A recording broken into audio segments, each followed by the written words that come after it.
Hello everyone, welcome back to a new tutorial video on how to recover online banking account password of Poppy.Bank. Before starting this video, please make sure to subscribe and to press the notification bell icon to get updated. So let's get this video started. First of all, you need to open any web browser on your PC as I am using a Microsoft Edge for this. Now go in for new tab and searching for a Poppy.Bank and press enter.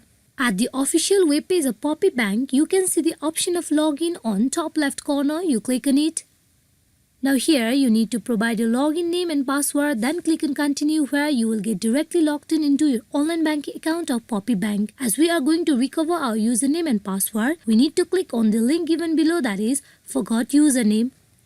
To recover your username, you need to provide the following details, that is your email address, then social security number.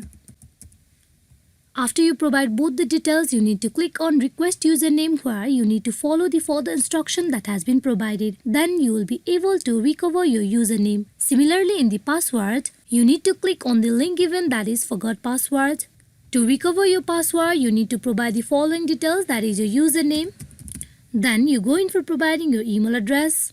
After you provide both the details, you click on next where you will be redirected to another page. There you need to follow the further instruction that has been provided. Then you will be able to reset your password. Hope this video is fruitful for you all on how to recover online banking account password of Poppy.Bank. Thank you.